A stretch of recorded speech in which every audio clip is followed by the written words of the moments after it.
There are $2 sitting in a coffee can on my windowsill right now. One bill folded in half, the other loose. They are the most expensive money I have ever owned, and they almost cost me the only thing my uncle ever truly gave me. My name is Hazel Ainsworth, and when my Uncle Silas died, his lawyer read me a will that left me exactly $2 in front of my entire family. I sat in that office and felt the heat climb up my neck like a fever, and I told myself I would not cry until I got to my truck. I cried for 2 months instead. What I did not know sitting there with those 2 bills burning in my fist was that my uncle had spent 30 years building something 60 miles past the last paved road behind a gate nobody in my family knew existed. I did not know that a white-haired woman would appear at his funeral place, a river stone on his casket, and whisper 6 words that would unravel everything I thought I understood. I did not know my own father would betray me before the truth came out. And I did not know my cousin Tate would be standing at that gate waiting for me with no key and a threat that hung in the desert air like smoke. The desert keeps secrets better than people do. I learned that the hard way. If you grew up in a town like Sumner Flat, Nevada, you learn early that the desert is not empty. The desert is full of things that have been emptied. Old mining shacks with their roofs caved in. Cattle bones bleached white as old teeth. Dry creek beds that remember water the way an old man remembers a song he can no longer quite hum. The desert is a place full of absences, and if you are not careful, you grow up to be one yourself. I almost did. I want to tell you about the summers that saved me, and the will that nearly destroyed me, and the gate at the end of the world that I found, because a dead man left me $2 in front of every person who had ever looked down on me. I was born in the year 2000 in the back of a clinic that has since been torn down. My mother left when I was 4 years old. I do not remember her face without the help of a single photograph my father kept in a kitchen drawer, the corners soft from too much handling. In the picture, she is standing in front of our old house, with her hand shading her eyes, and you cannot tell what she is looking at, only that she is looking somewhere far away from the camera. That is how I remember her, looking away. My father, Conrad Ainsworth, did not leave the way she did, but there are men who leave without going anywhere, and my father was one of those. He worked the night shift at the gravel plant outside town, came home before sunrise, slept through the heat of the day with the curtains drawn, and was gone again before the sun went down. He was a presence in the next room, more than he was a parent. He left me cereal on the counter and a $5 bill under the salt shaker on Fridays, and that was the architecture of our love. I have no bitterness about it now. He did what he could carry. Some men can carry more than that. My father could not. But every June, on the day school let out for the summer, my Uncle Silas would pull into our gravel driveway in his old Ford truck and honk twice. And I would come running with the duffel bag already packed, because Silas was the one thing in my childhood that did not feel like an absence.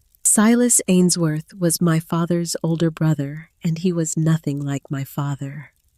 Where my father was soft and tired and faded, Silas was sun-cured and quiet and absolutely present.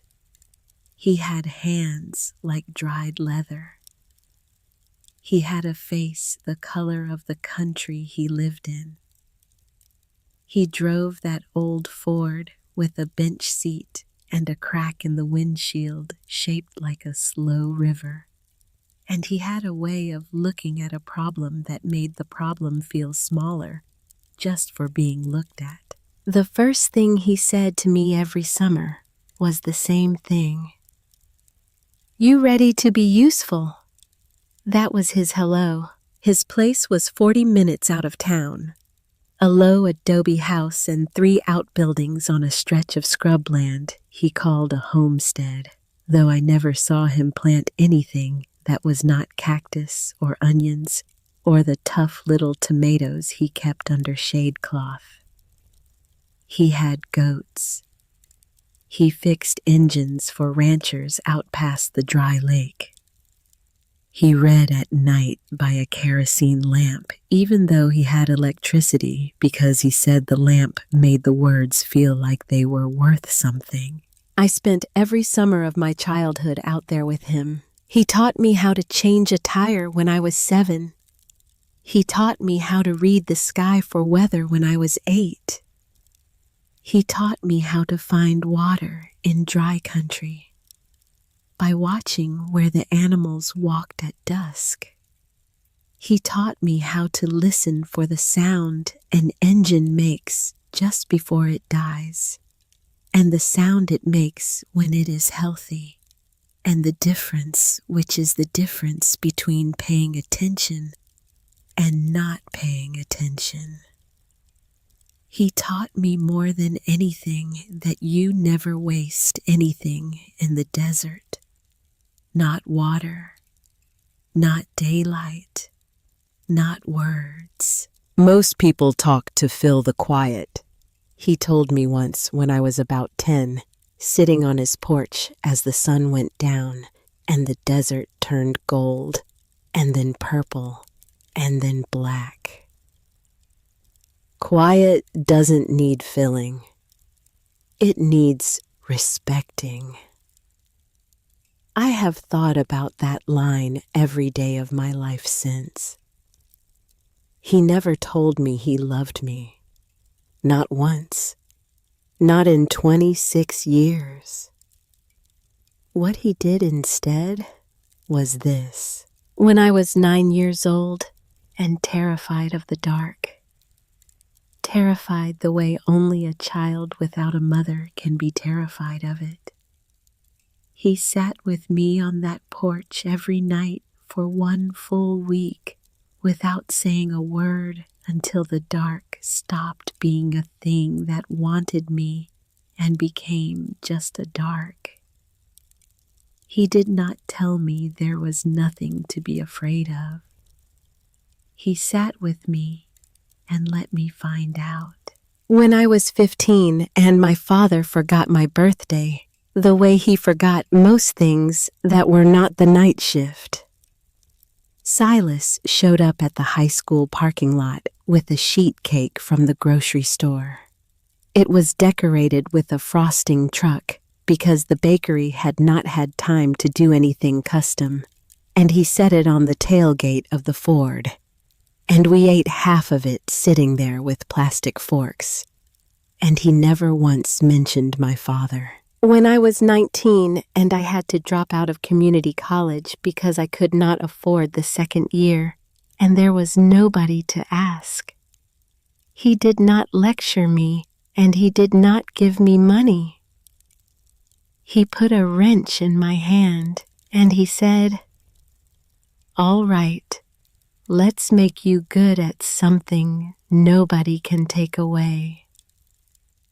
That is how I became a mechanic. By the time I was 24, I had a steady job at a shop in Sumner Flat owned by a decent man named Hollis. I had a small apartment over the laundromat. I had a life that was modest and mine. Silas would come by on Sunday mornings, sometimes sit in the corner of the garage with a cup of black coffee and watch me work. He would say things like, "You torque that right?" And I would say, "Yes, Silas."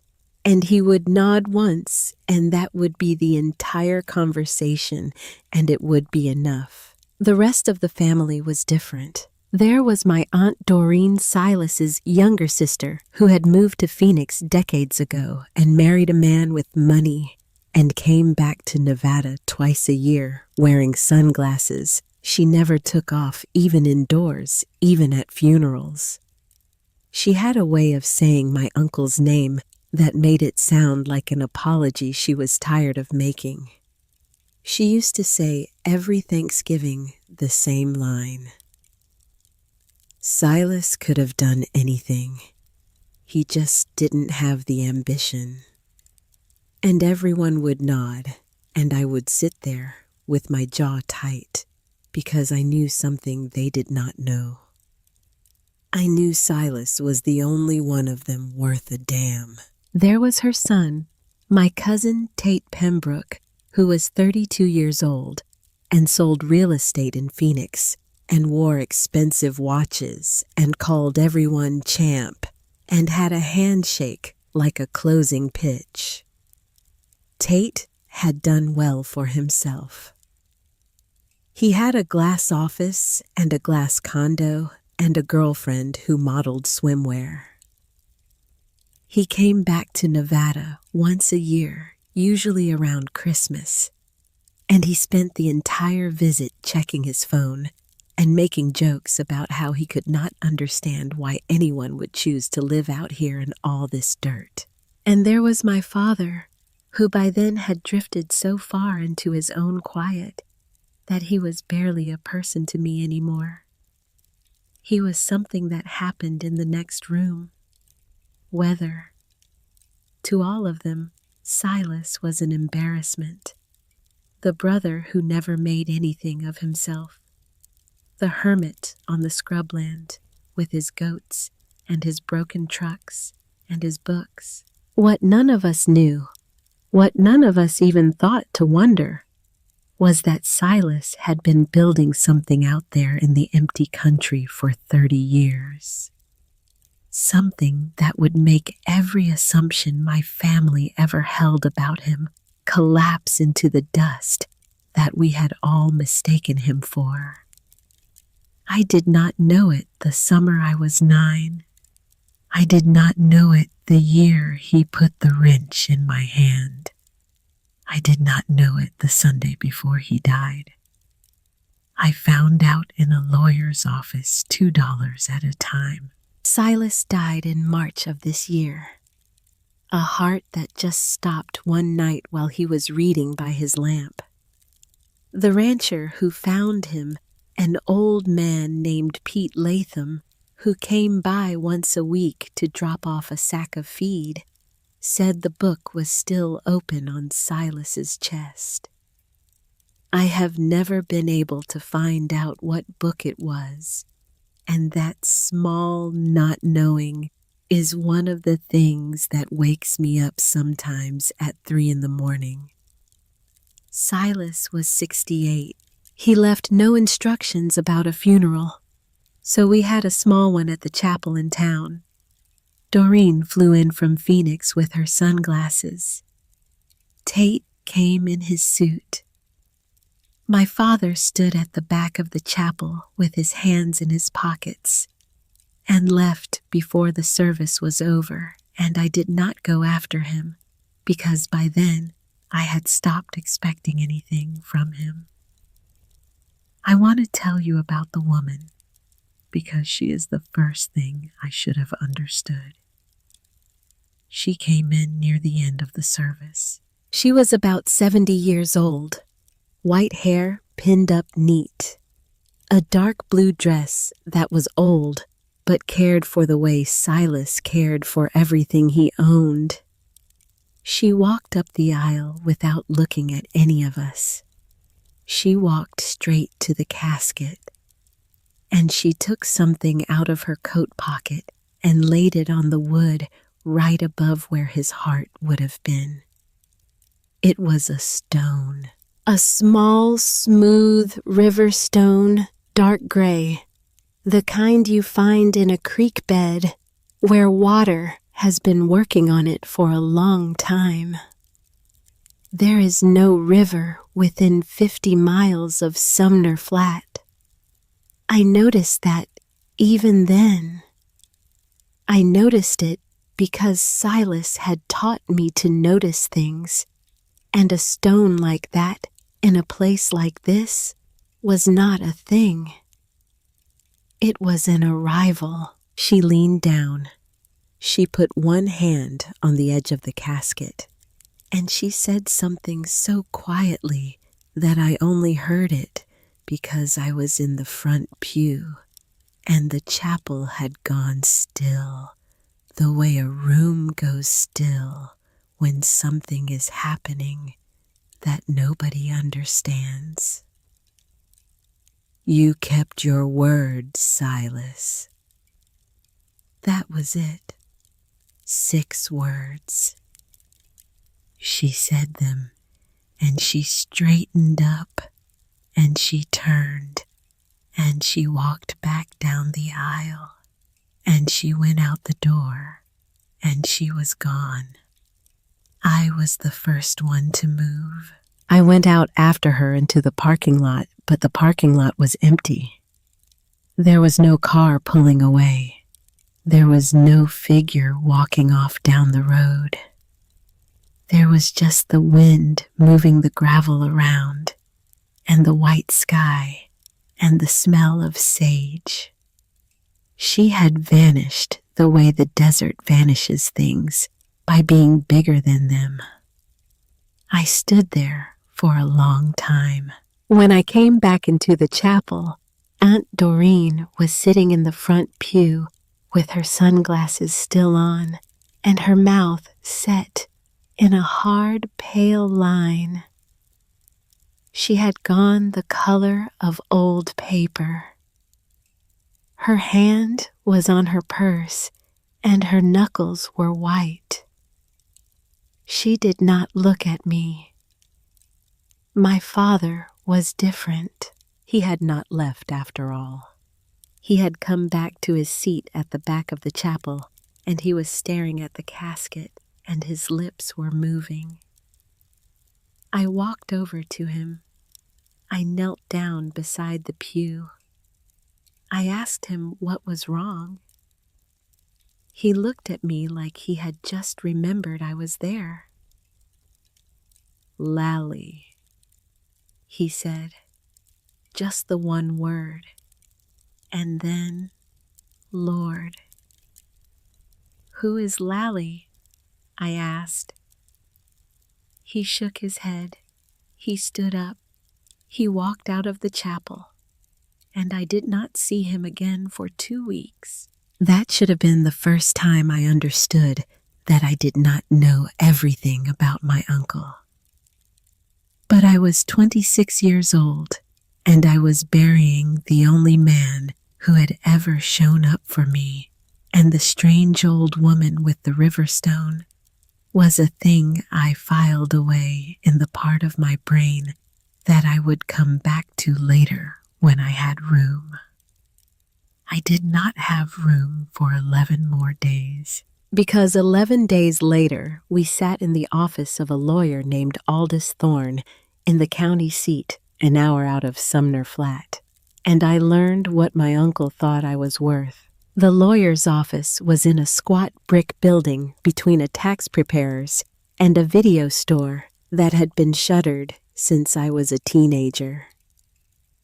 Mr. Thorne was older than I expected, maybe 70.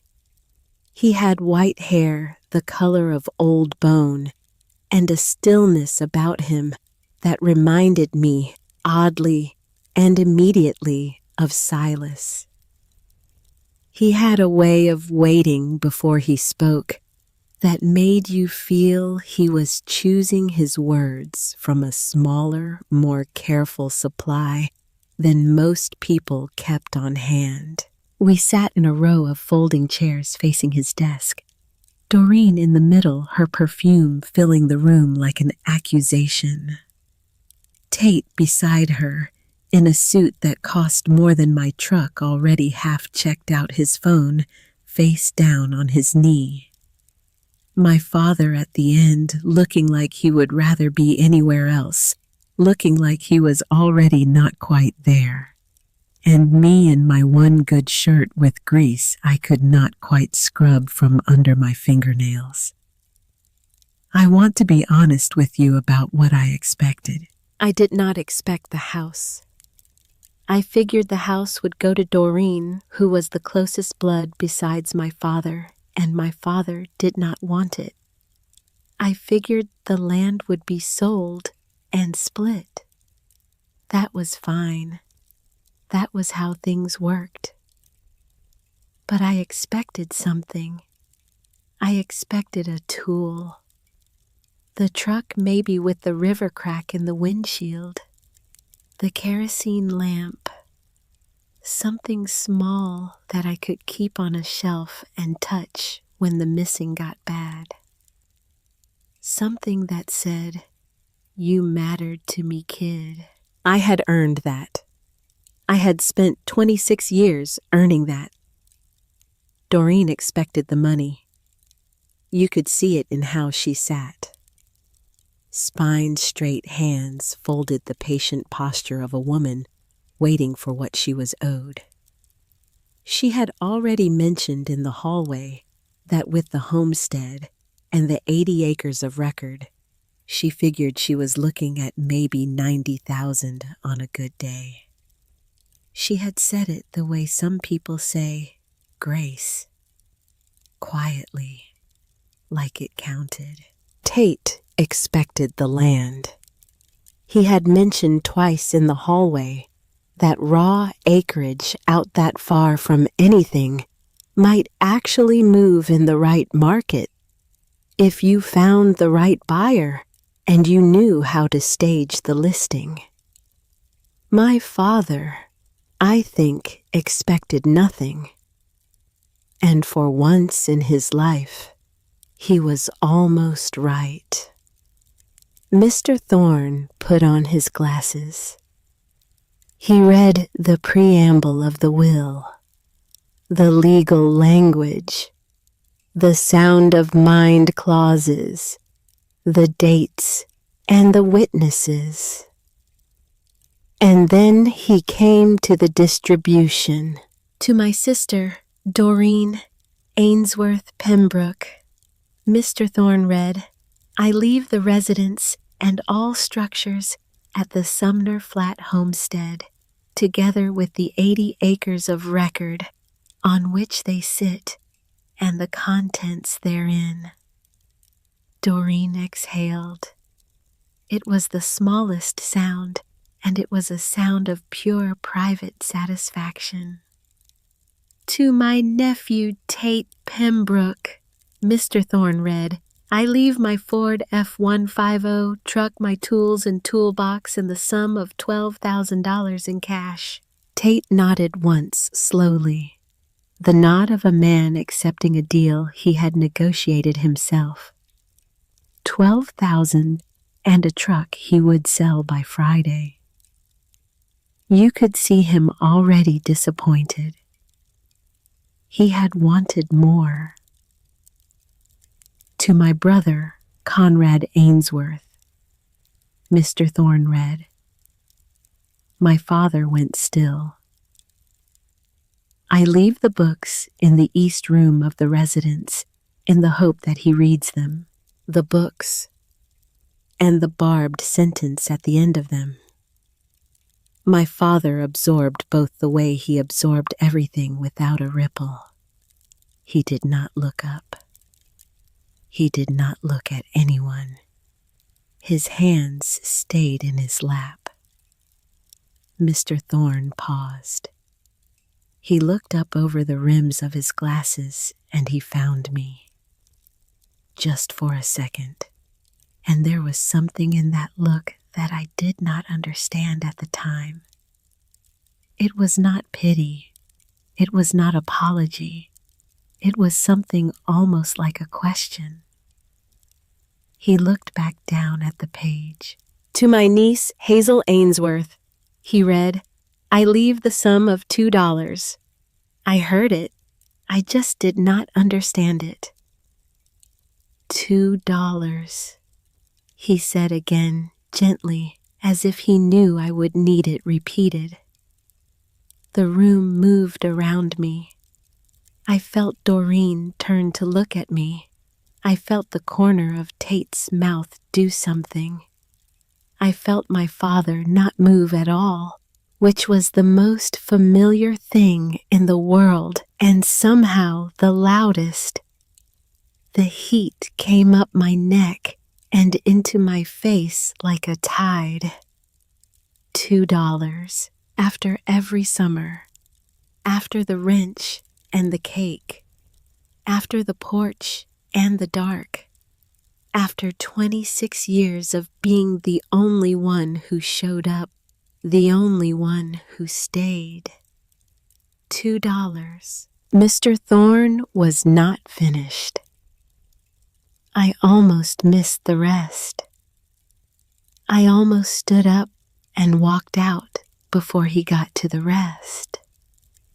But Silas had taught me all those years ago to listen for the sound a thing makes just before it changes. And somewhere in the part of my brain that was still working, I knew that the lawyer was not finished. He was turning the page. He was clearing his throat.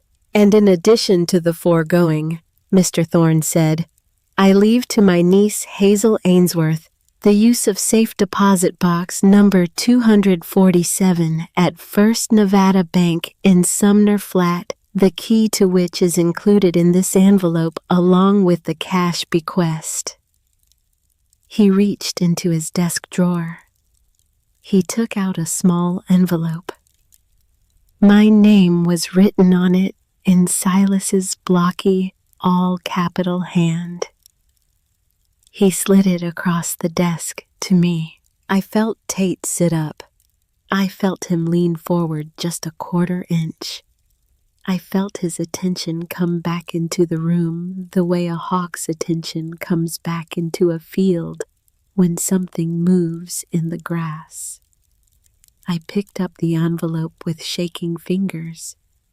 I opened it. Inside were 2 bills, one folded in half, one loose, and one small brass key on a paper tag. The tag had a number stamped into it, 247. That was it. That was the whole inheritance. I do not remember standing up. I remember Doreen saying something. I think it was meant to be kind, which made it worse. Something like, "Oh, honey," in the voice you would use on a child who had lost a balloon at a fair. I remember Tate saying to no one and to everyone, "Well, that's awkward." And then, almost to himself, with his eyes on the envelope in my hand, "What's in the box?" I remember my father not saying anything. I remember him not looking up. I remember telling myself in a voice that did not feel like my own, "Do not cry until the truck. Do not cry until the truck." I made it to the truck. Barely. I sat in the parking lot of that brick building, between the tax preparers and the shuttered video store, and I cried like something inside me had broken loose and was trying to get out through my eyes. I cried for the uncle I thought I had. I cried for the version of him I had carried around my whole life, the one who had put the wrench in my hand and said, "Let's make you good at something nobody can take away. That man would not have left me $2. That man would not have humiliated me in a room in front of the only people on earth who had ever looked down on both of us. So either I had never known him at all, or he had stopped being himself somewhere near the end. And I did not know which possibility hurt worse. I drove home with the windows down and the desert going by in a brown blur. And I made a decision in that hour that I am not proud of. I decided I was done. Done with the family, done with the memory, done with the homestead and the porch and the kerosene lamp and all of it. I almost threw the envelope out the window. The only reason I did not is that the brass key was inside it, and even in my hurt, I knew that whatever was in that box belonged to me. He had said so, and I was not going to give Tate the satisfaction of telling me what it was. I put the $2 in an empty coffee can on the shelf above my kitchen sink when I got home. I do not know why. Maybe some part of me already knew the story was not over. I shoved the can to the back of the shelf, and I went to bed without eating, and I lay there in the dark, listening to the laundromat downstairs run its last cycles, and I tried to become a person who had never had an Uncle Silas at all. It did not take. The next morning, I drove to First Nevada Bank. I should have waited. I should have given myself a day. But I had not slept, and I had not eaten, and there was something in me that needed to know right then whether the lawyer's office had been the whole story or whether there was something else waiting. The bank was a low building on Main Street with green-tinted windows and a single teller. The manager was a woman named Phyllis, who had known my uncle for 20 years and who looked at me when I came in with an expression I could not read. Not surprise. Something quieter than surprise. She had been expecting me, maybe. I gave her the key. I signed the card. She walked me back into the vault and pulled the box and set it on the small table in the little private room, and she closed the door behind her, and I was alone with whatever Silas had left me. The box was deeper than I expected. It was the long kind, the kind people use for deeds and birth certificates and the documents of an entire life. It was heavy in my hands when I lifted it onto the table. I thought for one stupid, hopeful second that it was full of money. I thought, this is the joke. This is the part where the $2 makes sense, because here is the real inheritance, and Silas was just having one last laugh at Doreen's expense. I opened the box. It was empty, except for a single postcard lying face down at the bottom. I want you to feel that with me. I want you to feel the weight of opening that box. I want you to feel the long second of looking down into all that empty metal and understanding that whatever this was, it was not money. It was not safety. It was not the punchline. It was something else. I picked up the postcard. It was old. The paper was soft and yellowed at the edges. The picture on the front was a black and white photograph of a small diner with a curved roof and a hand-lettered sign. The sign said, May's Cafe. Underneath the photograph, in small printed letters, were the words, Pioche, Nevada, 1986.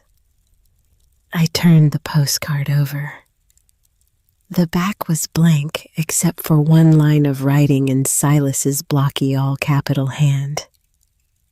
Ask Lally about the gate. Go alone. That was it. No signature, no date, no explanation. Just 9 words written by a man who had been dead for almost 2 weeks on the back of a postcard from a town I had never been to. About a woman whose name my father had spoken once in a chapel and then refused to explain. Lally, the woman at the funeral, the white hair, the river stone, the 6 words. I sat in that little bank room with the postcard in my hand, and I felt something move in me that had not moved in 2 weeks. It was small. It was almost nothing. But it was the first thing that was not grief or anger since I had walked out of the lawyer's office. It was curiosity, and it was enough. I put the postcard in my jacket pocket.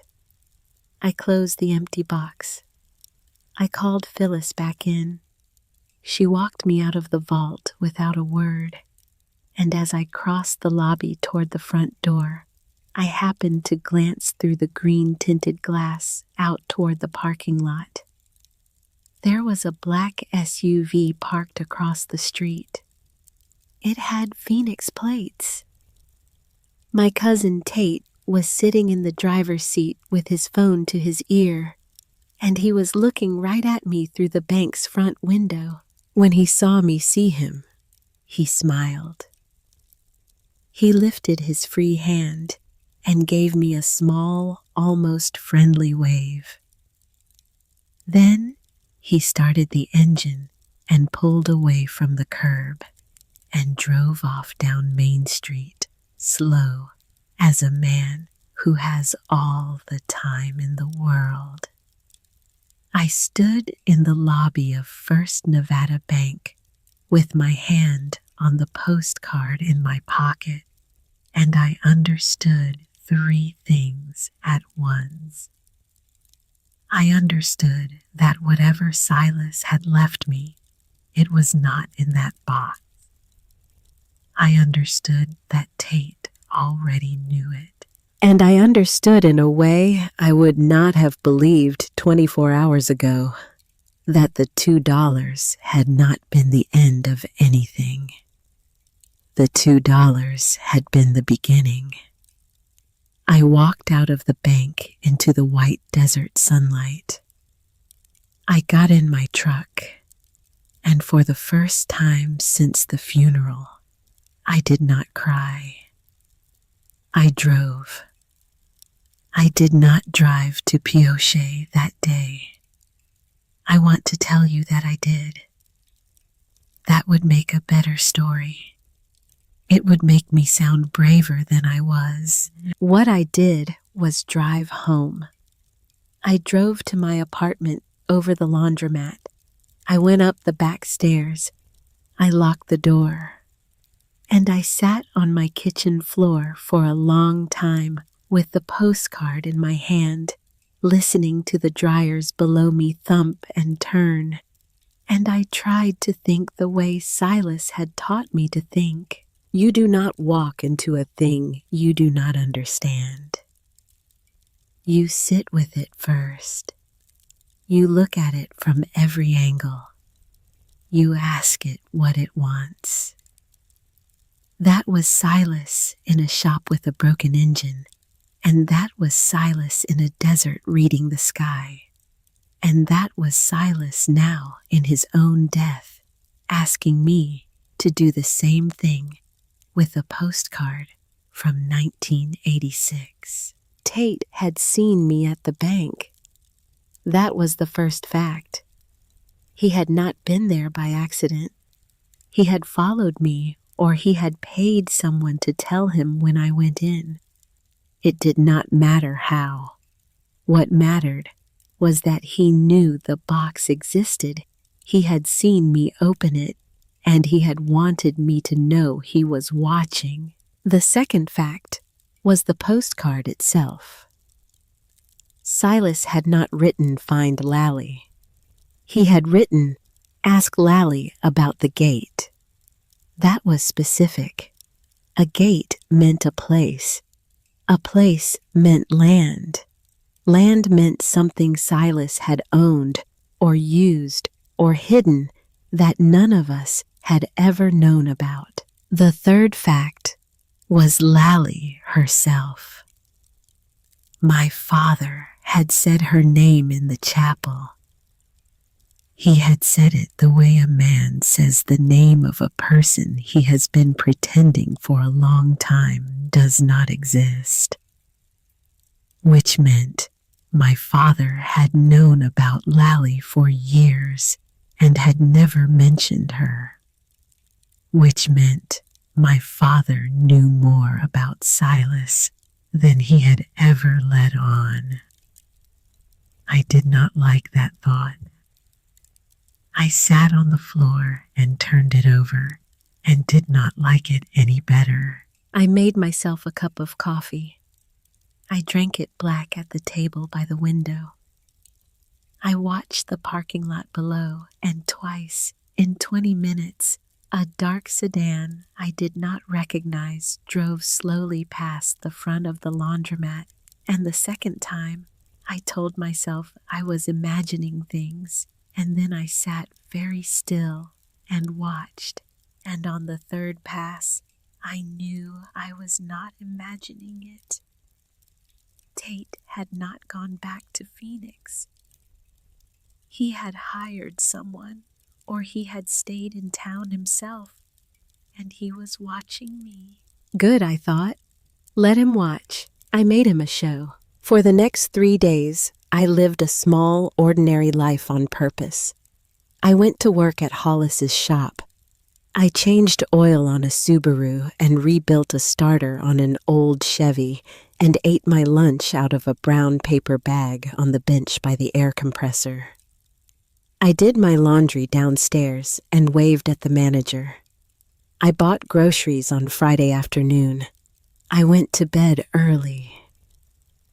I let myself be boring. I let myself be a woman who had been left $2 and was trying to get on with her life. And I planned. I went to see a girl I knew named Marla Doyle, who worked at the parts counter at the auto store, and who owed me a favor from when I had fixed her father's truck on a Sunday for nothing. Marla drove a tan Toyota pickup 10 years older than mine, dented on the passenger side, and forgettable in every possible way.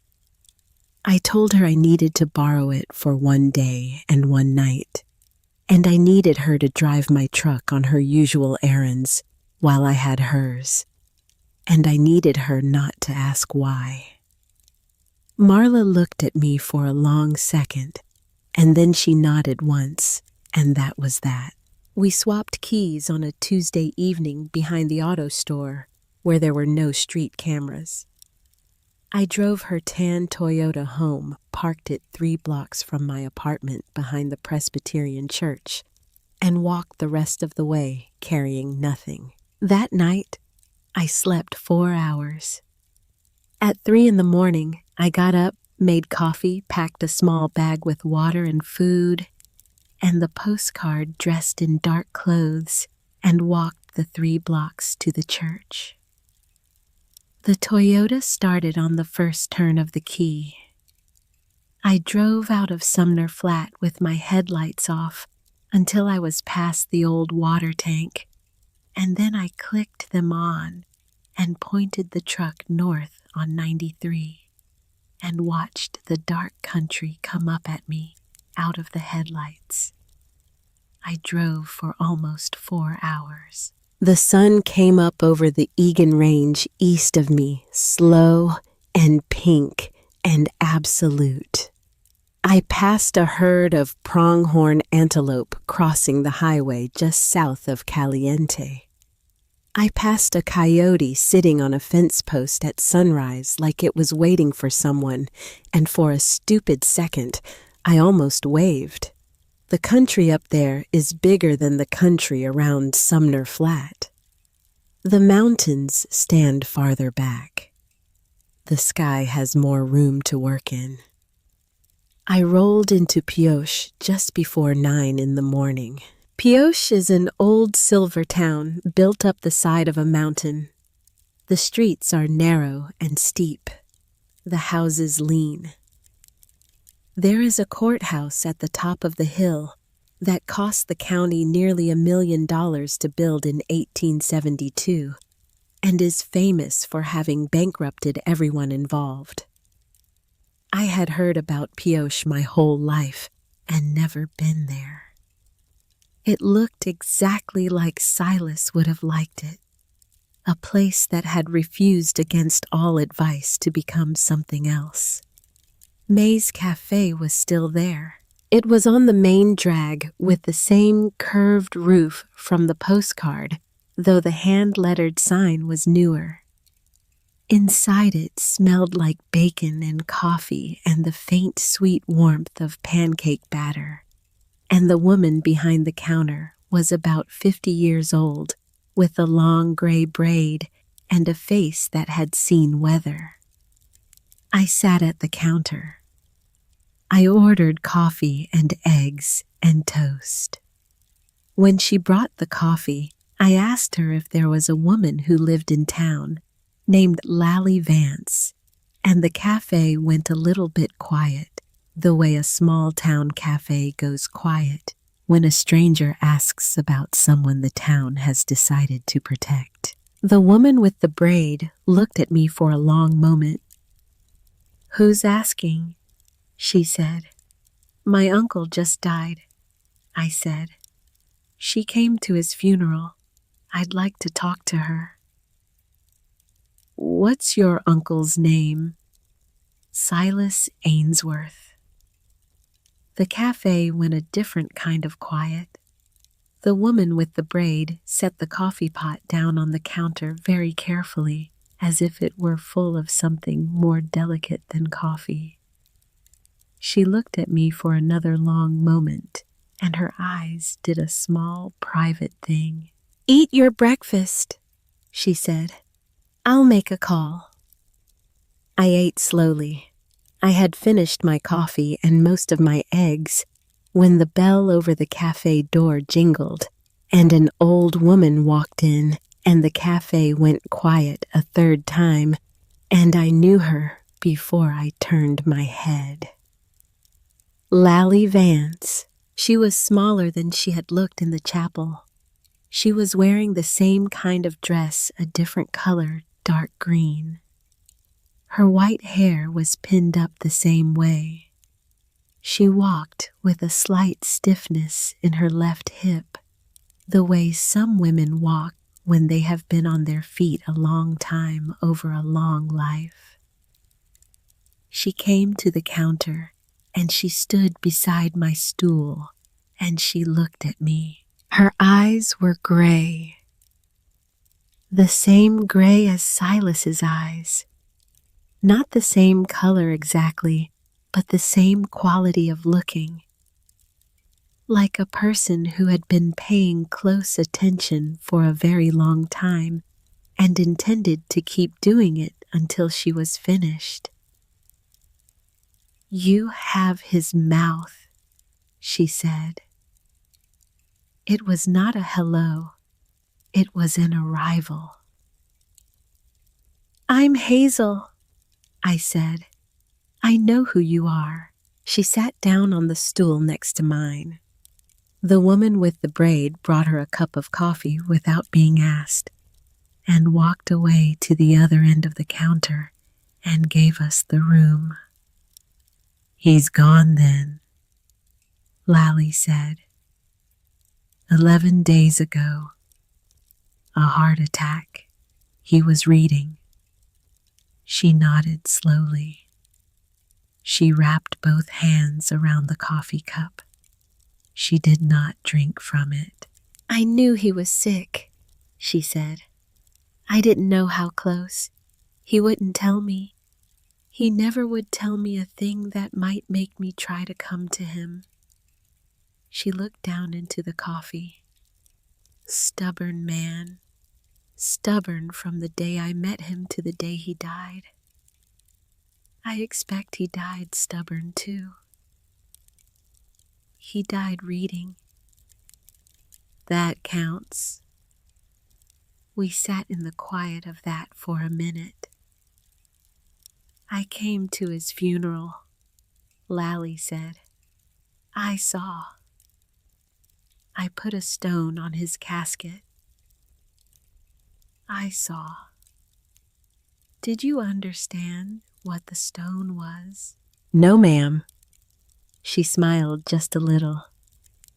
He gave it to me, she said, when we were 28 years old, out of a creek bed in the Shell Creek Range. He said it was the prettiest thing he could afford that summer. He said I should keep it until either I didn't want it anymore or he had something better to give me. I kept it for 40 years. I figured the only place it belonged at the end was back with him. I did not say anything. I did not trust myself to say anything. I assume, she said, that you are here because he sent you. I took the postcard out of my jacket pocket. I laid it on the counter between us. She did not pick it up. She looked at it for a long second at the picture of the cafe we were sitting in at the year underneath. Then she turned her face away and she shut her eyes and she pressed the back of one hand against her mouth for the length of a slow breath. He sent it to me 30 years ago, she said. I always wondered if it was going to come back. What is it? It's a key child. To what? To a piece of him I've been holding for 30 years. I want you to come to my house. What I have to give you is not something I can give you across a counter. We left $20 on the counter for the woman with the braid, and we walked out into the bright pioche morning. Lally's house was 3 blocks up the steep main street, a small white frame house with a porch and a bottle tree in the front yard. She let me in. The house smelled like lemon polish and dried lavender. There was a wood stove in the front room, cold for the season, and a wall of bookshelves, and on the shelves, in a place of honor between 2 heavy books, was a framed photograph of a young man and a young woman standing in front of a Ford truck I recognized. The crack in the windshield, the river. They were both young. He had a hand on her shoulder. She was laughing at something just past the camera. They looked like they had the whole desert and all of time. He kept that truck his whole life, Lally said behind me. I always wondered if he kept it because of the crack or in spite of it. Because of it, I said. She made a small sound that was almost a laugh. You did know him. We sat in the front room. She sat in a worn upholstered chair that I knew by looking at it was her chair, and I sat on the small couch opposite. I will tell you what I can, she said. There is one thing I cannot tell you. I will tell you why in a minute. All right. Silas and I were engaged in 1986. We had been together 5 years before that. I was a school teacher. He was working summer fire crews for the Forest Service and prospecting old claims in the off-season. He was not a wealthy man. He had never been a wealthy man. I did not care about that. I was 29 years old, and I was going to marry him in the fall. She looked at the photograph on the shelf. In the spring of that year, he went out on a prospecting trip. He was gone 2 weeks longer than he said he would be. When he came back, he was different. He was not unkind to me. He was never unkind to me. But he had found something out there, and the finding of it had changed him. And I knew from the first night that he was going to choose it over me. What did he find? He never told me. She said it flat. She had had 38 years to make peace with the not knowing, and she had made it, but the peace cost her something every time she had to say it out loud. He told me he had to spend the rest of his life building something. He told me he could not ask me to come with him into a thing he could not show me yet. He told me he wanted to release me from the engagement, and he wanted me to go and find a life that did not have a secret at the center of it. He was crying when he said it. I had never seen him cry. I have never seen him cry since. I understood then the look on her face in the chapel. The 6 words. You kept your word, Silas. He had told her in 1986 that whatever he was building was going to be for someone. He had asked her to believe on no evidence that there was a reason worth losing her over. And she had believed him, and she had spent 38 years waiting to find out if he had been telling the truth. And at his funeral, she had come to put the river stone on the casket because she had decided on no evidence that he had been telling the truth all along.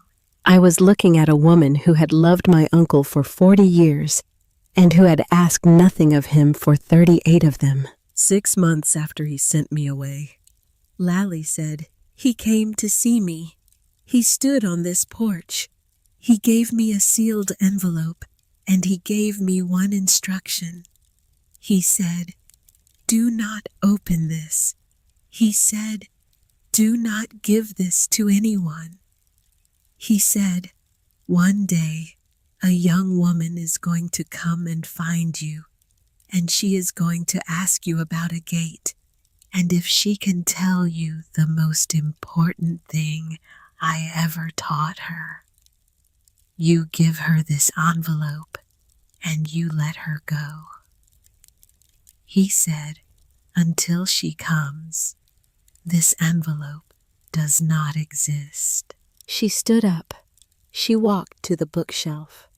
She reached behind a row of books, and she came back with an envelope dark with age at the edges, sealed with wax in a way no one seals envelopes anymore.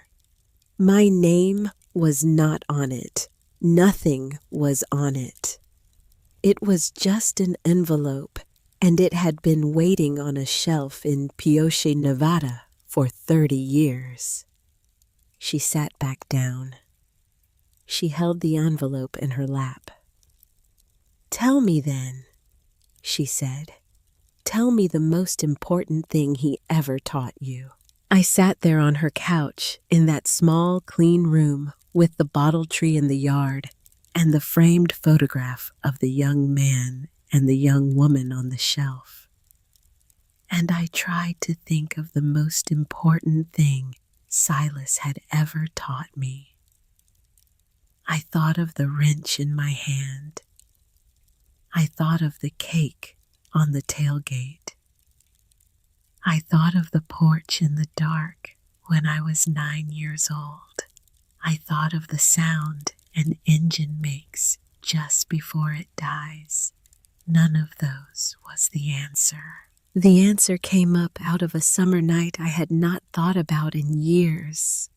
A night I had been sitting beside him on the porch, watching the desert turn purple. And I had asked him why he did not have a radio out there, why he did not play music in the evenings the way other people did. And he had taken a long minute to answer me. And finally, he had said the line, "I have already told you," the line I have thought about every day since. "Quiet doesn't need filling," I said. "It needs respecting." Lally Vance closed her eyes. A single tear came down her right cheek. Just the one. She did not wipe it away. She let it find its own way down the soft skin of her face. And when it reached her jaw, she finally lifted one hand and touched it, almost surprised the way an old woman touches something she did not know was still in her. "Yes," she said, "that is the one." She handed me the envelope. "I have done what he asked me to do," she said. "It is finished now. I would like you to leave me alone for a little while after you go. Not because I am angry, because I have been holding this for a long time, and I need to find out what it is like to not be holding it." "Yes, ma'am." I stood up. I took the envelope. At the door with my hand on the knob, I turned back. "Thank you," I said. She looked at me from her chair. The afternoon light was coming through the window behind her, and it caught the white of her hair. "He told me once," she said, "that if I ever met you, I would understand. I understand." I drove south. I did not stop until I was 40 miles down the highway, and then I pulled off onto a dirt road that ran out into the sage, and I parked the Toyota where it could not be seen from the road, and I opened the envelope. There were 2 sheets of paper inside. The first was a hand-drawn map. It was beautiful. It was the kind of map Silas would draw, all small, careful pencil lines, every wash and ridge, and turn marked distances and miles down the side. It started at a point I recognized the place where the pavement ends on the old county road out past the dry lake east of Sumner Flat. From there, it ran 60 miles farther east into country I had never been to, into the low folded hills under the Wilson Creek Range, and it ended at a small black square marked with one word: Gate. The second sheet was a short letter in pencil in Silas's handwriting. "Hazel, if you are reading this, you have done the patient thing. You have asked the right question of the right woman. I am proud of you for it. Now you must do one more patient thing. Go to the gate. Go alone. Do not tell anyone. Aldous Thorne will help you with the legal part, but only after you have seen it for yourself. There are things a person has to see with their own eyes, or they will never believe them. The key is in the box you have already opened on the brass tag. You have been carrying it for 2 weeks without knowing. 2 means 2. Drive carefully. The desert is still the desert. Bring more water than you think you will need. Silas. I sat in the cab of Marla Doyle's tan Toyota with the dust rising slowly outside the windows and the heat coming up off the hood. And I read the letter twice. and then a third time, and then I started to laugh, because that was Silas. That was Silas all the way down, telling me from the grave to drink enough water. 2 means 2. I took the brass key out of my jacket pocket. I had been carrying it since the morning of the bank. The little paper tag was creased now. The number on it was 247. I turned the tag over. There was another number on the back, stamped small into the brass itself on the side I had not bothered to look at because I had been so sure the only number that mattered was the box number. 2, the cheapest thing he owned. The most expensive lesson I would ever learn. I drove back to Sumner Flat. I drove the speed limit and I obeyed every sign. And when I passed the town limit just after dark, I went the long way around past the cemetery and the old high school and into the alley behind the Presbyterian church. And I parked the Toyota where I had found it. I walked the 3 blocks to my apartment. I went up the back stairs. I unlocked my door. I knew before I turned on the light that someone had been inside. It was nothing I could have put on a list. A chair pushed half an inch out from the table. A drawer that did not quite close. The smell of someone else's cologne faint but real in a room that had not had any cologne in it for 2 years. I stood in the dark of my own kitchen, and I felt my heart go cold and quiet and ready the way Silas had taught me a heart should go when a thing was wrong. I turned on the light. Nothing was missing. The $2 were still in the coffee can. My laptop was still on the table. My few small valuables were where I had left them. Whoever had come had not come to take. They had come to look. And they had left very deliberately a single thing on the kitchen counter where I would not miss it. A business card. Tate Pembroke, it said. Premier Properties, Phoenix, Arizona. On the back, in fine black handwriting that I had seen on Christmas cards for 20 years, was a single line. What are you hiding, cousin? Split it with me, or I sue. I stood at my own counter in my own kitchen, and I felt the heat come up my neck the way it had come up in the lawyer's office, and this time it was not shame. This time, it was something else. I made coffee. I sat at the table. I read the line on the back of the card 3 more times. And then I did the thing that I am ashamed to tell you about, because it is the part of this story where I almost made the wrong decision. I picked up my phone. I called my father. He answered on the 4th ring. His voice was thick. He had been sleeping. It was 9 at night, and he had been sleeping. Dad, I said, I need to talk to you. Now. In person. There was a long pause. Long enough that I thought he had fallen back asleep with the phone in his hand.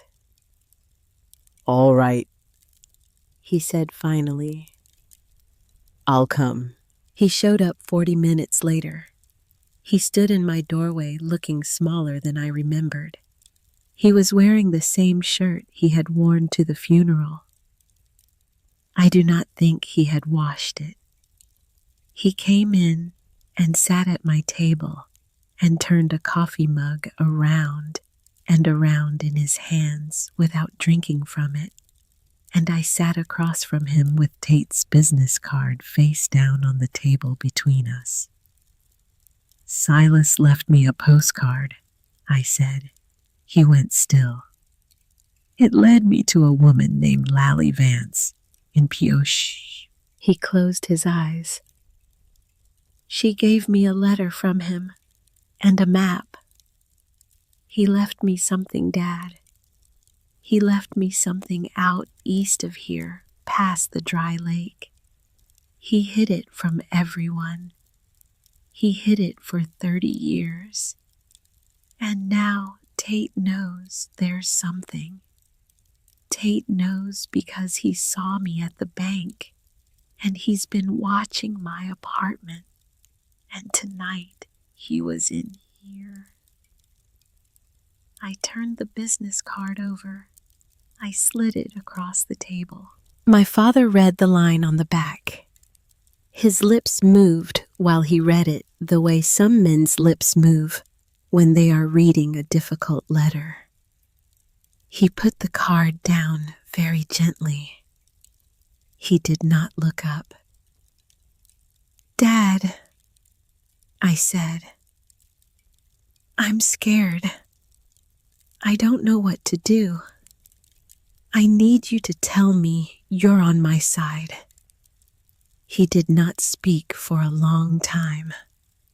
When he spoke, it came out as if he had been pulling it up from somewhere very deep with a rope that was almost too short. "I owe Tate $8,000. The room went quiet around me the way the chapel had gone quiet at the funeral. "What? I owe him $8,000. My lungs are bad, Hazel. They've been bad for 2 years. The doctor in Elko, the specialist, he doesn't take my insurance. There's a treatment. It was $8,000. I didn't have it. I asked Doreen, and Doreen said no. Tate said yes. Dad, he didn't ask for it back at first. He didn't say a word about it. I thought he was being kind. He was never kind, Hazel. I should have known. After Silas died, after the will, he called me. He said he'd forgive the loan. He said he'd never mention it again. He just wanted to know what you knew. He just wanted to know if Silas had ever told you about anything else. I could not look at him. You told him? I said. I told him about the safe deposit box. I told him there was a key in the envelope with the $2. That was all I told him. I didn't know about the postcard. I swear to you, Hazel, I didn't know about the postcard. I would not have told him about the postcard. You told him there was a box. Yes. You told him before I'd even opened it. Yes. Why? He looked up finally. His eyes were wet.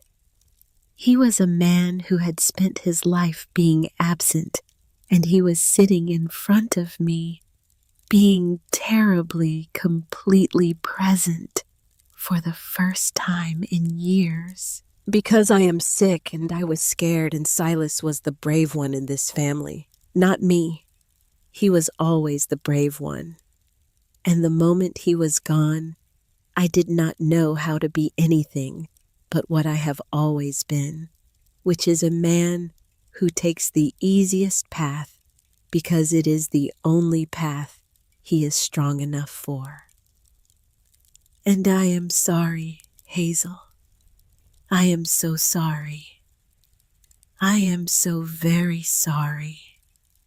I am the worst thing in your life right now, and I know it, and I came when you called, because it was the least I could do, and I will leave when you tell me to, and I will not call you again. He put both hands flat on the table. He waited. I sat there in the small kitchen of my small apartment over the laundromat in Sumner Flat, Nevada, and I felt the bottom of something fall out. This was the lowest place. I want you to mark that. This was the place where I understood that even the small bit of family I had left had already been taken by the man who wanted to take everything else. I did not yell at my father. I did not cry. I did not throw the business card at him. I sat there in the quiet, and I let the quiet do what Silas had taught me quiet does. I let it tell me what to do. "Go home, Dad," I said. "Take care of your lungs. Do not call Tate. Do not call me. I will figure this out, and when I have figured it out, I will come find you. Not before." He nodded. He stood up. At the door he stopped, and he turned back, and he did not say anything else because he had already said the only thing he had in him to say. And he went out, and I heard him go down the stairs, and I heard his old car start in the lot, and I heard him drive away.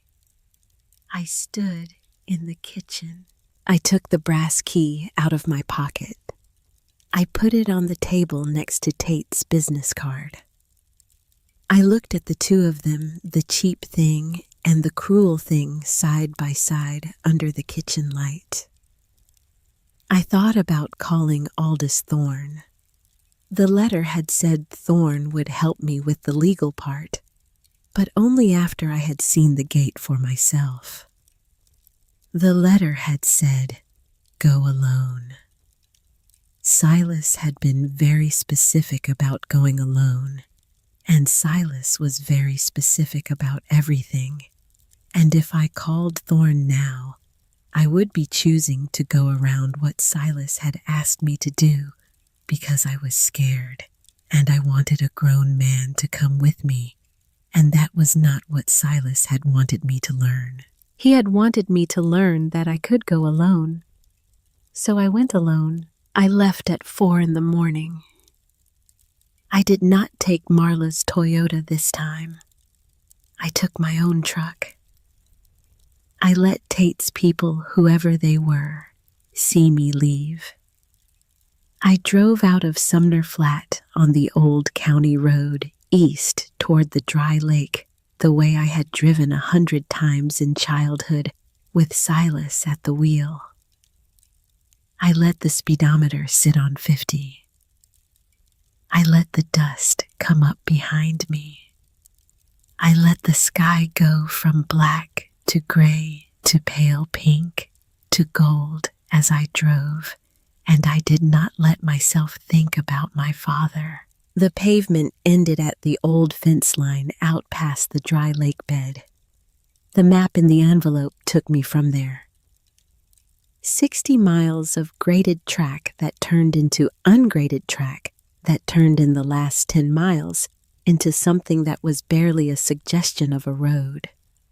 The truck bounced over washes and through patches of cheatgrass and around the bleached carcass of an antelope and the mountains that had been a smudge on the horizon all my life, came up out of the country and became real, all red rock and black volcanic spill, and the sky got bigger the way it only gets when there is nothing left between you and it. I drove for almost 2 hours.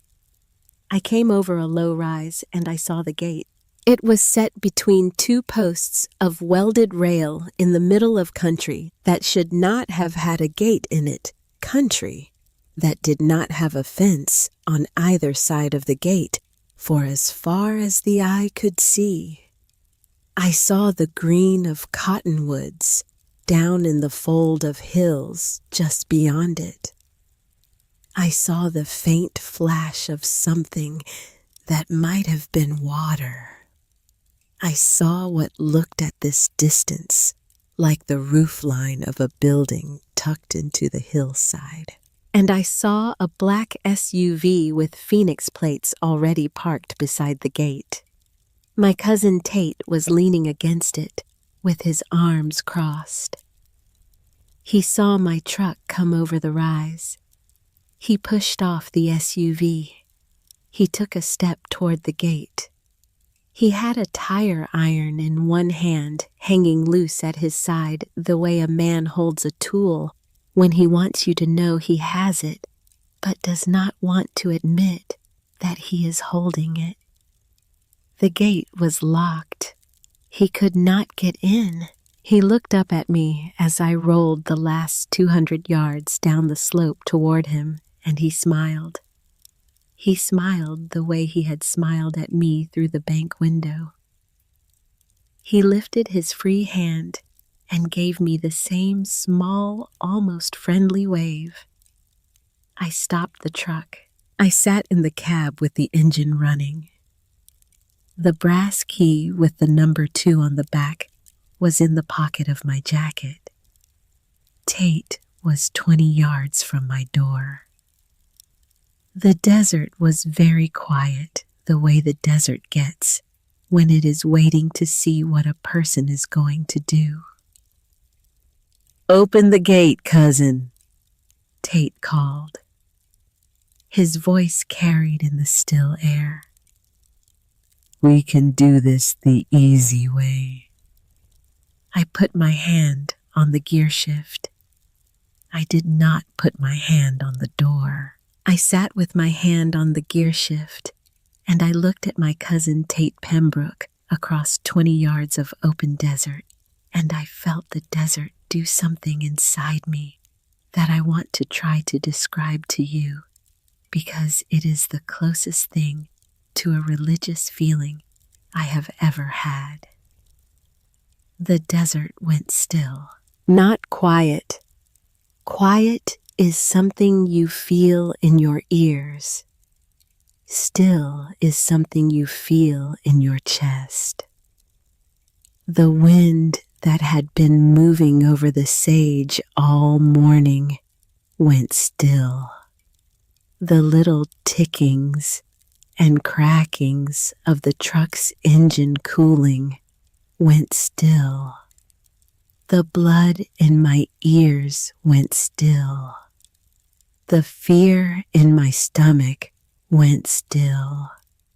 I was 26 years old, alone, in a place that was 60 miles past the last paved road, looking at a man who had a tire iron in his hand and a smile on his face, and the desert that my uncle had loved and lived in for 40 years reached up out of the ground and held me steady. I understood in that long second that Silas had not just been teaching me how to fix engines. He had been teaching me how to be the person I needed to be in this exact moment. He had been teaching me how to stand in a hard place without giving the hard place what it wanted. The hard place wanted me to open the gate. The hard place wanted me to be afraid. The hard place wanted me to bargain. I was not going to do any of those things. I shifted the truck into reverse. I did it slow. I did it without breaking eye contact with Tate. I let him see it. I let him understand it. I let him watch me back the truck up careful and easy 10 feet, 20 feet, 30 feet, back up the slope I had come down. I saw his smile change. I saw it tighten at the corners. I saw him take one step toward the SUV and then stop, because he did not know yet what I was doing, and he did not want to commit until he did. I turned the wheel.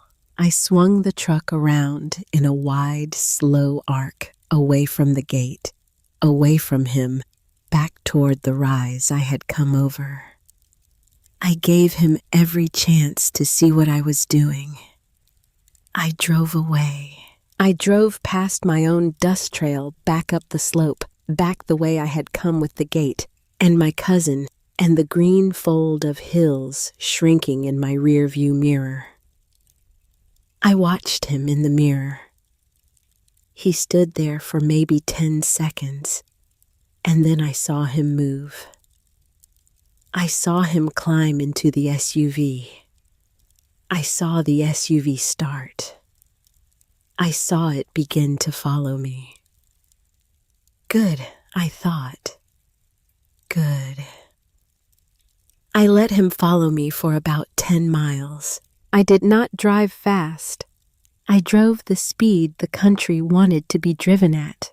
The black SUV came up behind me and stayed about a quarter-mile back. And Tate did not try to pass me, and I did not try to lose him. We were the only two vehicles in a country the size of a small state.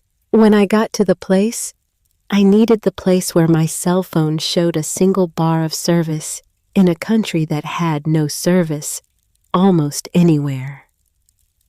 I stopped the truck. I got out. I held my phone up to the sky for a long second to make sure the bar was real. Then I dialed the number for the Lincoln County Sheriff's substation in Caliente, which I had looked up the night before and saved in my contacts because Silas had taught me that the time to plan is before you need the plan. A deputy named Earl Crocker answered on the second ring. I knew Earl a little. He had brought his patrol car into Hollis's shop twice that year. "Earl," I said. "It's Hazel Ainsworth. I have a situation. I have a man following me in a black SUV with Phoenix plates 60 miles east of Sumner Flat, out past the dry lake. He broke into my apartment last night and left me a written threat. He is following me into country he does not know in a vehicle that is not built for it. I am worried about his safety, and I am worried about mine. I need you to send a unit."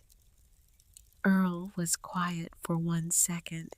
"Stay on the line," he said. "Do not engage him. Where exactly are you?" I gave him my coordinates from the truck's GPS. He read them back. He told me a deputy was leaving Caliente in 5 minutes, and the BLM road I was on would put him about 90 minutes out. "Hazel," he said, "can you stay safe for 90 minutes?" "Yes," I said. "I can stay safe in this country forever.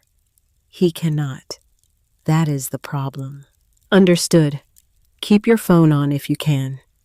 Do not let him close the distance. I am putting it out on the radio now." I hung up.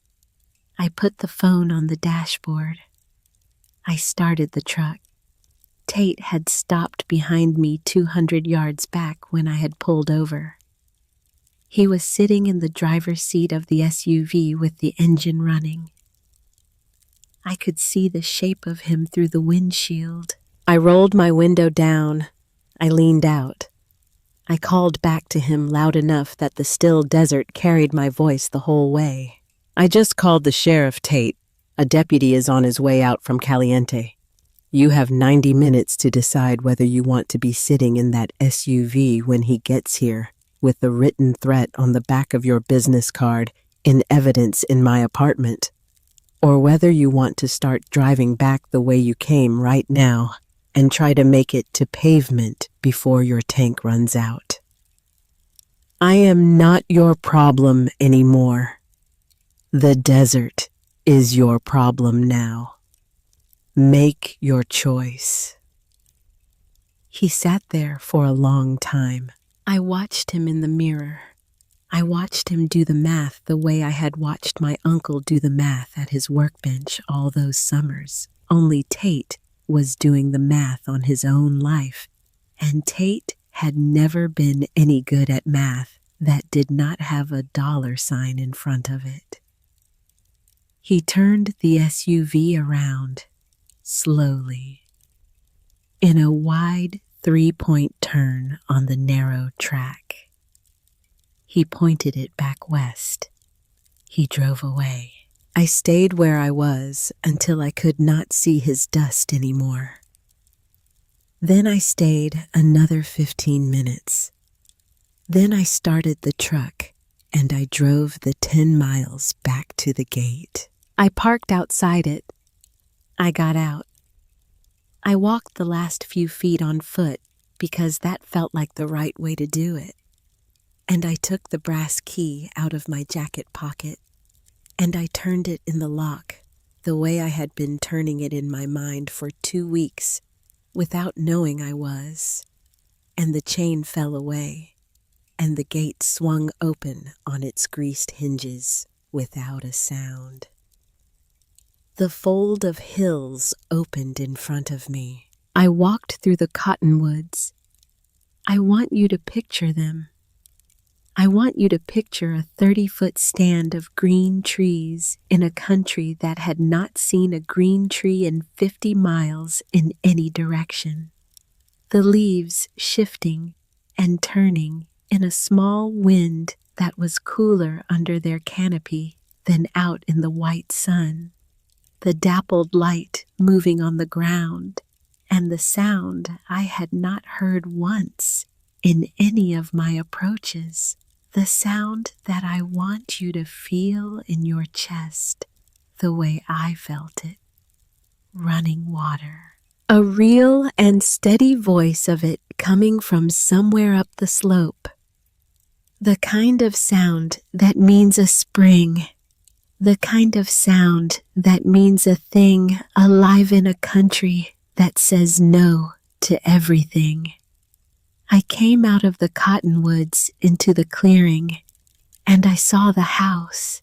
It was long and low, the same adobe Silas had loved set into the hillside, so the earth itself would keep it cool. A windmill turned slow and steady against the sky. There were 3 outbuildings I did not have names for, yet big sheds with roofs angled south. And on the roofs were rows of solar panels, dozens of them, drinking the same desert sun that had tried to kill people like Tate all morning and turning it into something else. The water came from a spring at the head of the clearing. It bubbled up clear and cold out of red rock. Silas had channeled it into a series of stone-lined pools that stepped down the slope, and around the pools grew a garden that did not make sense in that country. Fruit trees, rows of vegetables under shade cloth, a grape arbor along the south wall of the house. Bees. I could hear bees. I walked to the spring. I knelt down beside the highest pool. I put my hand into the water, and it was so cold it ached, and it was alive, and it was real, and my uncle had spent 30 years bringing it up out of the ground in a place where every person who knew him had agreed he was doing nothing with his life. And I knelt there in his clearing, with my hand in his water, and I understood, finally, and all the way down, what he had been doing. He had been building me a country. The inside of the house was cool and dim and smelled of adobe and dried herbs, and underneath those things, the faint, familiar ghost of kerosene. There was a lamp on the table. Of course there was. The same kind of lamp he had read by every night of my childhood. I almost lost it right there. The house was simple, but it was rich in the way that mattered to Silas. Every object had earned its place. Books, hundreds of them. Tools, beautiful ones, oiled and racked. A long workbench. A wall of small wooden drawers labeled in his blocky handwriting. Seeds, washers, fuses, hinges. And on the table, weighted down by a smooth river stone, exactly like the one Lally Vance had laid on his casket, a thick envelope with my name on it. I sat down in his chair. I broke the wax seal on the envelope, and I unfolded the pages, and I read. It began like this. Hazel, if this is reaching you, you have done all of it. You have driven out alone. You have not opened the gate for anyone but yourself. You have, if I have read my cousin correctly, learned something today about what a man like Tate is worth in a country he does not understand. I am sorry that I had to use him to teach you the lesson. He was always going to fail this test. I made sure the test was small enough that the failing of it would not cost him his life. I trusted you to call the sheriff. You did. Good. You were never meant to be alone with him out there. You were meant to be the one who decided when help came. I had to stop reading. I sat in his chair, and I laughed a small, dry laugh, and I cried at the same time. And I understood that my uncle had set the entire thing up. The $2, the empty box, the postcard, the map, the gate. Even the moment in the truck when I had picked up the phone and called Earl Crocker, because Silas had taught me years before that the time to plan is before you need the plan. And the plan had worked, and the plan had been his plan, and I had just lived inside it without knowing. He had not just left me a valley. He had left me a final lesson about what to do when men like Tate come. I picked the pages back up. You are going to want to know why the $2. Here is why. I have watched our family my whole life put a number on everything and everyone. Doreen put a number on me the day I chose this country over the city, and the number was 0. Your father put a number on himself a long time ago, and it broke my heart that I could not argue him up from it. And they were all going to put a number on you, Hazel. The day I died, they were going to look at whatever I left you and decide that was what you were worth. And worse, you were going to believe them. You always believed them. It was the one thing I could never teach out of you. So I gave you $2. I gave you the smallest number I could think of because I needed you to feel all the way down what it does to a person to be valued by someone else's reckoning. I needed it to hurt enough that you would never let anyone do it to you again. I am sorry. I am so sorry, kid. It is the cruelest thing I ever did. And I did it because it was the only way I knew to make the lesson stick. I sat there in his chair and I cried again, but it was different this time. It was a splinter coming out. He went on. He told me about the trust. The land had been deeded to me in August of 2019, the summer he put the wrench in my hand by an irrevocable trust he had funded 6 years before that. The solar array had been selling power back to the rural cooperative 40 miles east for the last 11 years, quietly paying the taxes and then some. There was an account. Aldous Thorne had the papers.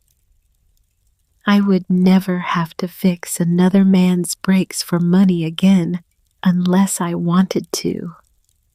He told me about Lally. She is the first price I paid for this place.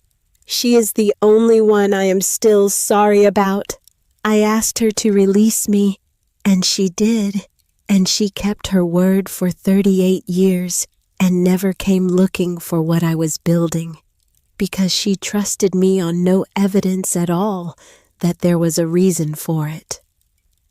There was. The reason was you. You were not born yet when I asked her to let me go. I did not know yet that you would be the reason. I only knew that there had to be one somewhere, and I had to make a place for it before it came. When you were 4 years old and your mother left, and I drove out to your father's house and saw you on the porch with cereal on your shirt, I knew. I went home and I planted 3 more cottonwoods at the head of the spring. You have walked under them now. They were planted for you. He told me about Tate. He will come. He will figure out there is something, and he will come. The legal papers are tight. Aldous Thorne will explain. The land was deeded to you years before my death.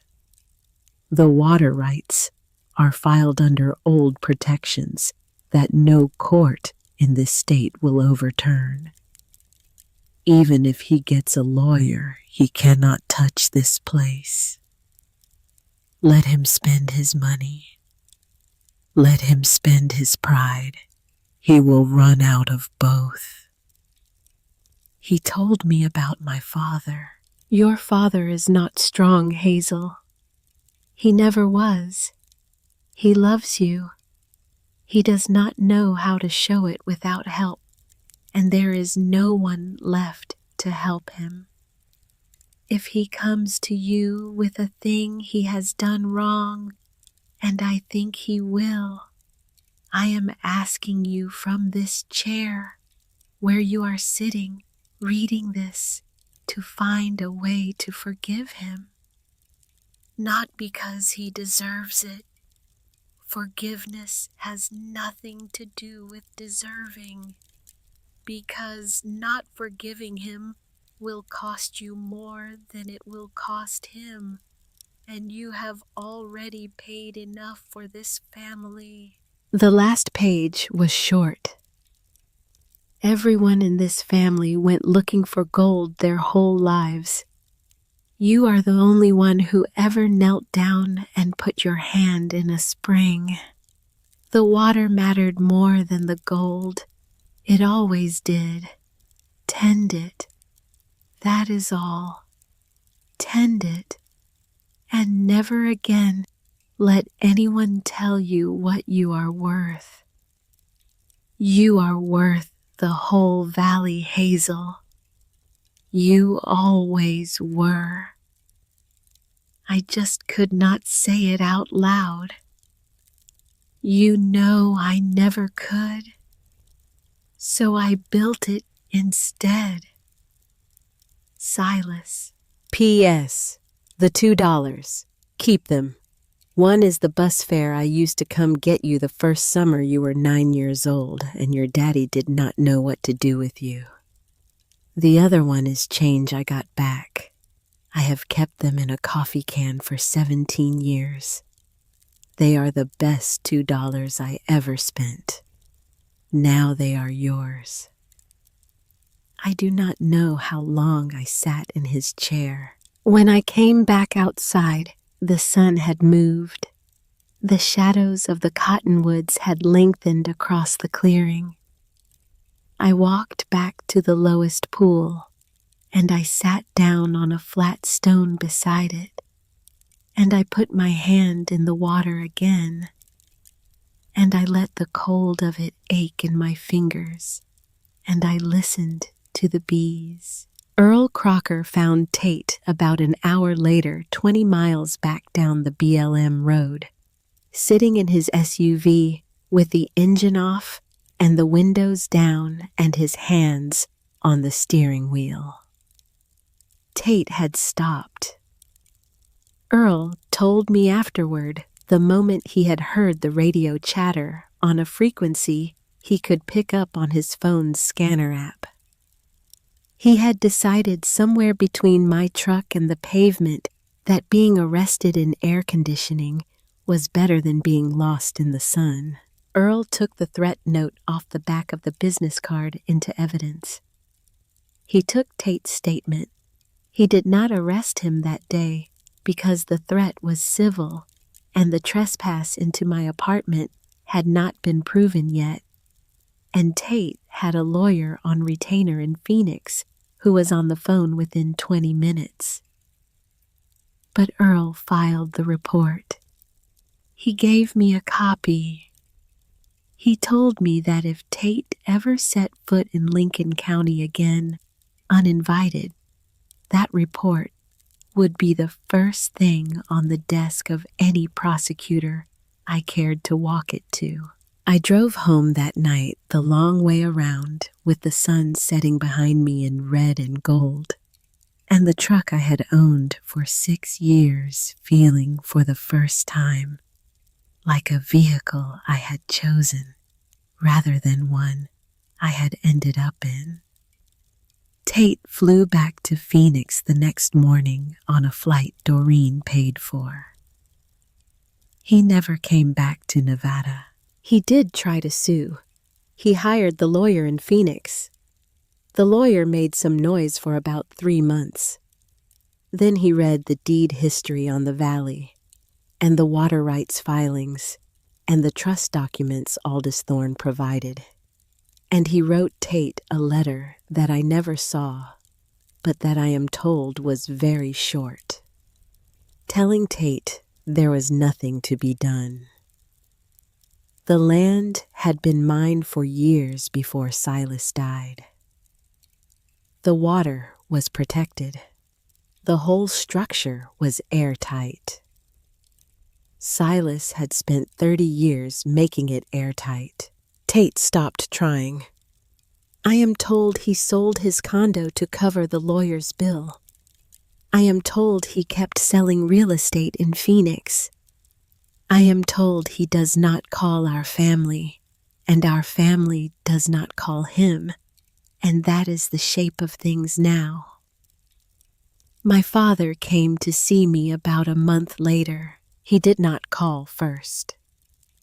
He drove out to the homestead in town, where I was finishing up the last of Doreen's listing inspections as a favor to nobody, and he stood at the edge of the porch with his hands in his pockets, and he said, "Hazel."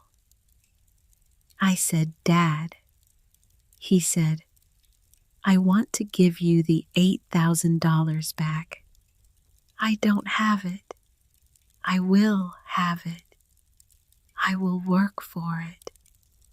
The treatment helped. I want to give it back because I want it to not be a thing between us anymore." I said, "Dad, you did not borrow it from me." He said, "I borrowed it from you. We both know I borrowed it from you. You were just on the other end of the deal without knowing." I thought about that. I thought about what Silas had written, about forgiveness having nothing to do with deserving, about the cost of not forgiving.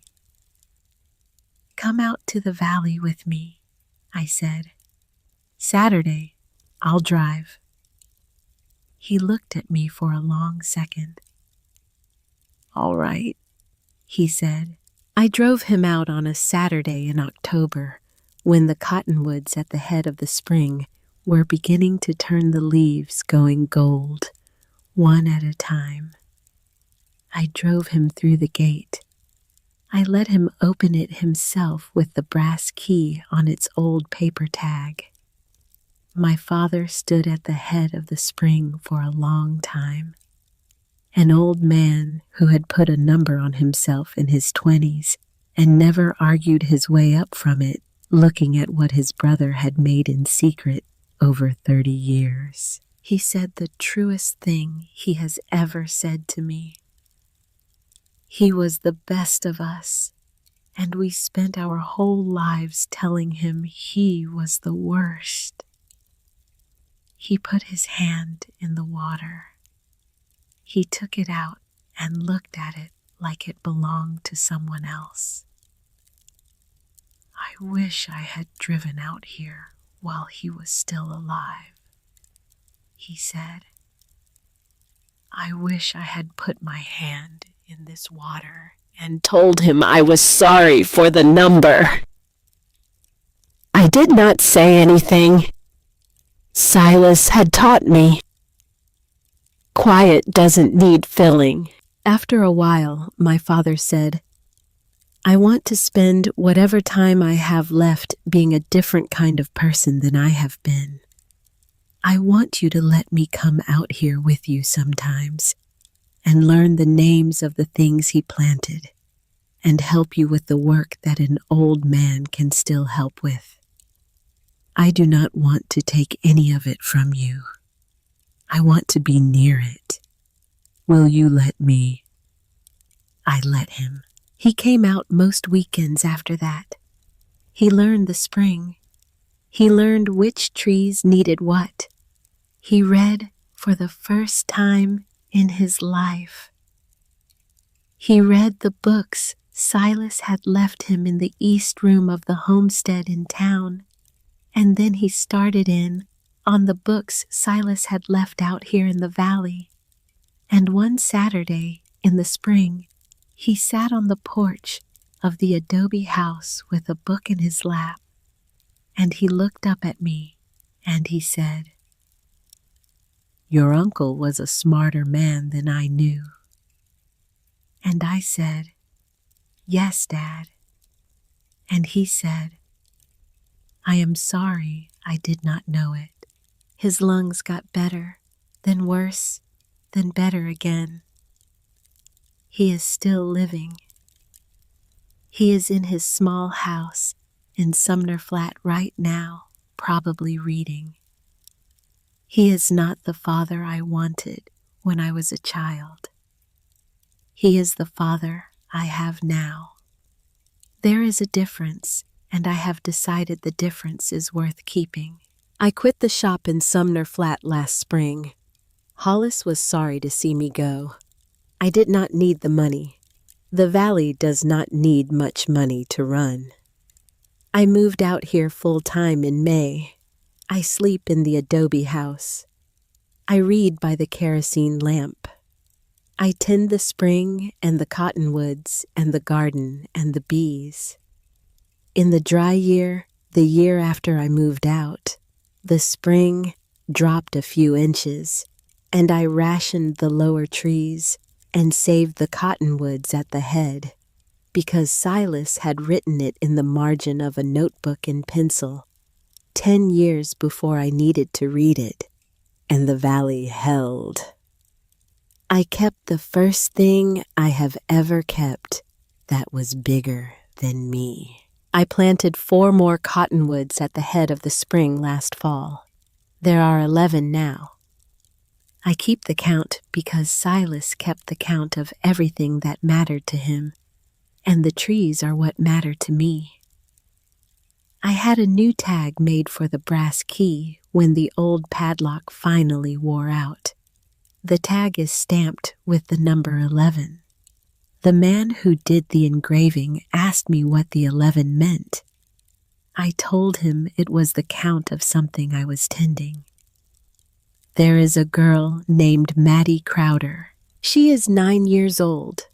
Her father is a rancher out past the dry lake, and her mother is a kind, tired woman who does not always know what to do with a daughter who would rather be in a garage than a kitchen.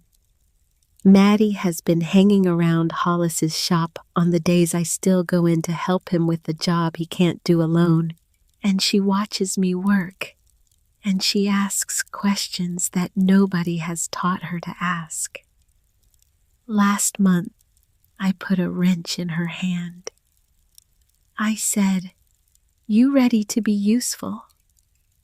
She looked at me like I had offered her the whole world, which I am starting to understand is exactly what I had done.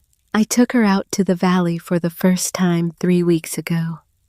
Her mother trusted me with her for the day. Maddie fell asleep against the window of my truck somewhere past the dry lake, the way I used to fall asleep against the window of Silas's Ford. And when we came over the rise and she saw the gate, she woke up like she had been called by name. I gave her the key. I let her open the gate herself. I watched her face and I understood finally why Silas had wanted me to come out alone the first time. Some things have to come up through your own hands, or they do not take root. She spent the whole day with her hand in the highest pool. I did not have to teach her that part. She just walked up the slope when the cottonwoods opened in front of her, and she knelt down and she put her hand in the cold, and she stayed there until her fingers went white, and I let her because I remembered. She is going to be 11 this winter, the same as the trees. I do not think that is a coincidence in any way that matters. I keep the $2 in a coffee can on the windowsill of the adobe house. One folded, one loose, the bus fare and the change. I look at them every morning while the coffee brews and the spring runs and the sun comes up over the red rock and starts pouring itself into the panels on the south slope. Free money out of an empty sky. The trick my uncle figured out 40 years ago when nobody was looking. I cried for 2 months because I thought I was worth $2. I have spent every day since the gate opened learning that I am worth the whole valley. And if you have stayed with me this long through the lawyer's office and the empty bank box and the woman in Pioche and the desert track east of the dry lake and the cottonwoods at the head of the spring, I want you to take one thing away from this story, and I want you to take it the way Silas would have given it to you. Without explanation, without insistence, with the trust that you will know what to do with it. You are worth the whole valley too. You always were. You may just have to drive out past the end of your own road to find it, and you may have to do it alone. And it may take you a long time, and there will be a cousin or a stranger or a voice inside your own head somewhere along the way who tries to put a smaller number on you, and you do not have to open the gate for any of them. You do not owe them the gate. You owe the gate to the next person who shows up at it with a wrench in her hand, ready to be useful. That is the whole inheritance. That is what gets passed down. Not the water, not the panels, not the money, the kneeling, the way of seeing. the refusal to take the world's number for the true one. People spend their whole lives looking for gold. My uncle taught me the gold was never the thing. The water was the thing. The quiet was the thing. The kneeling down and putting your hand in the cold of it and understanding that you have been given something you cannot measure and do not deserve and have to spend the rest of your life earning anyway. $2. The cheapest thing he ever owned. The most expensive lesson I will ever learn.